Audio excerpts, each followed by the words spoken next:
जय हिंद दोस्तों।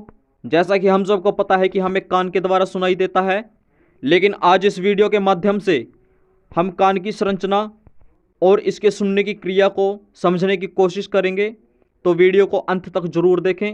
हो सकता है इस वीडियो में दी गई जानकारी आपके कुछ काम आ जाए।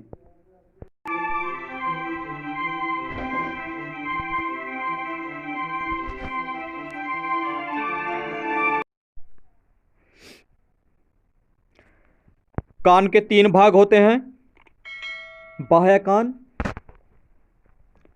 मध्य कान और आंतरिक कान। तो सबसे पहले चर्चा कर लेते हैं बाह्य कान के बारे में।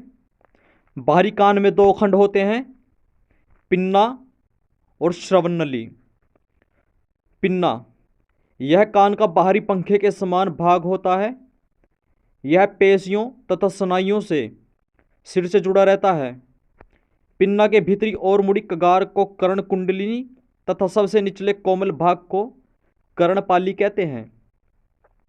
पिन्ना का मुख्य कार्य ध्वनि तरंगों को इकट्ठा करना और उन्हें कान नली की ओर निर्देशित करना है।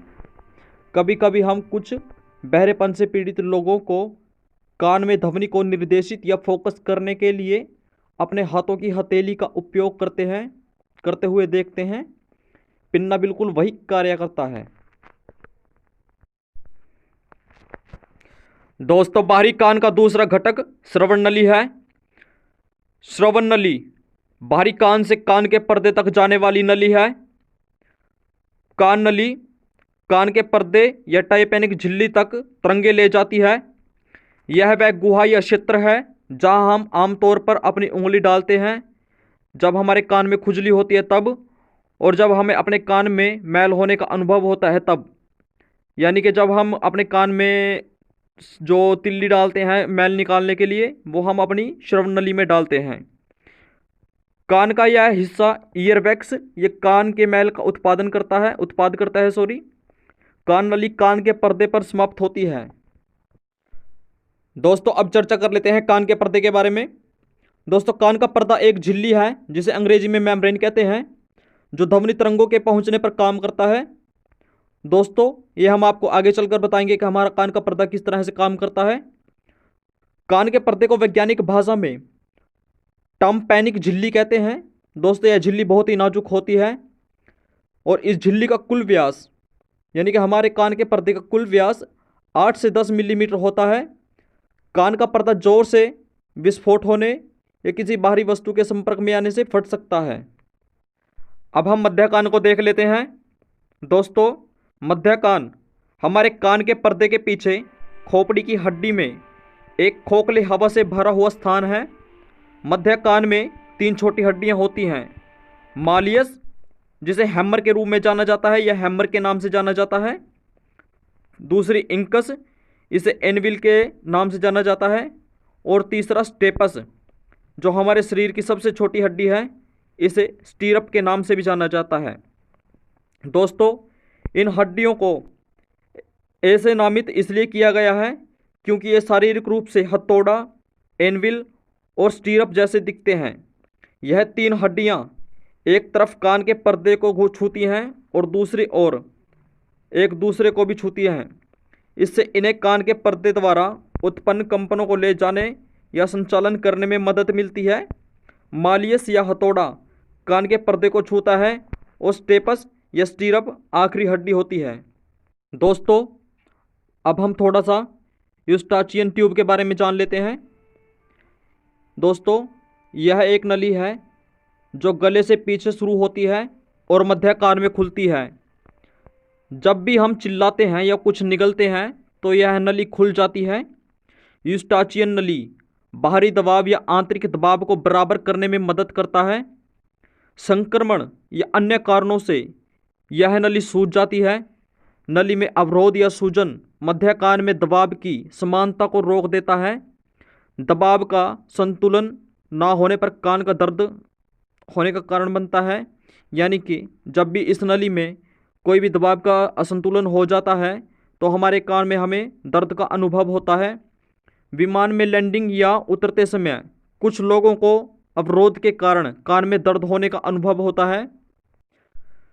जो यूस्टाचियन नली में दबाव का असंतुलन होने के कारण होता है। अब हम जान लेते हैं आंतरिक कान के बारे में, जिसे अंग्रेजी में इनर ईयर कहते हैं। दोस्तों, जो आंतरिक कान है वो हमारी सुनने की प्रणाली का सबसे महत्वपूर्ण हिस्सा है। यह सुरक्षित रूप से एक छोटी सी जगह में स्थित रहता है जो बहुत कठोर हड्डी से बना रहता है। दोस्तों, ईएनटी के डॉक्टरों द्वारा इस क्षेत्र तक सीधे क्लिनिकली परीक्षण या ऑपरेशन करना बहुत ही ज़्यादा मुश्किल है। आंतरिक कान में 3 नाजुक भाग होते हैं: कोकलेया, 3 अर्धगोलाकार नलियां, वेस्टिबुल। तो चर्चा कर लेते हैं कोकलिया के बारे में। यह अंत कान में पाए जाने वाला घोंगे के समान कुंडलिनी भाग है। कोकलिया की सतह पर लाखों बाल कोशिकाएं तरल रेखा में डूबे रहते हैं। ये बाल कोशिकाएं यांत्रिक कंपन को विद्युत संकेतों में परिवर्तित करती हैं और ये संकेत श्रवण तंत्रिका के माध्यम से मस्तिष्क तक पहुंचते हैं। वेस्टिबुल और अर्धनली का काम संतुलन को बनाए रखना है। अगर इस क्षेत्र में कोई भी असंतुलन होता है तो हमारा सिर चकराने लगता है। दोस्तों, अब हम कान के सुनने की क्रिया के बारे में जान लेते हैं। ध्वनि तरंगों के पास की वायु में कंपन पैदा हो जाती है। ये कंपन जब कान के बाहरी भाग पिन्ना से टकराती है तो यह उन्हें एकत्रित करके कर्णनलिका में भेज देता है, जहाँ प्रवेश करने पर ये ध्वनि कंपन कान के पर्दे से टकराती है और तब ठीक मध्य कान की हड्डियों में भी वैसी ही कंपन पैदा होती है जैसी कि प्रारंभ में हुई थी, यानी कि शुरू में हुई थी। ये कंपन अपनी तीव्रता को लगभग 10 गुना बढ़ाकर आगे बढ़ते हैं और अंडाकार छिद्र के अंदर प्रवेश कर कान के अंदर उपस्थित द्रव में भी कंपन पैदा कर देते हैं। इस प्रकार ये कंपन कोकलिया से होते हुए आगे बढ़ते हैं और श्रवण तंत्रिका को प्रभावित करते हैं।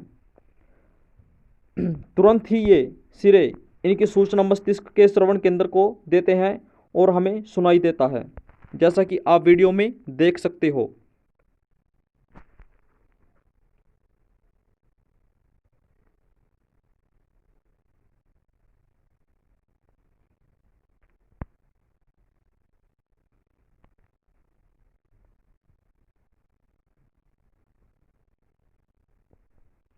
दोस्तों, अगर इस वीडियो में दी गई जानकारी आपको पसंद आई है तो प्लीज़ वीडियो को लाइक ज़रूर कर दें। जय हिंद, जय भारत।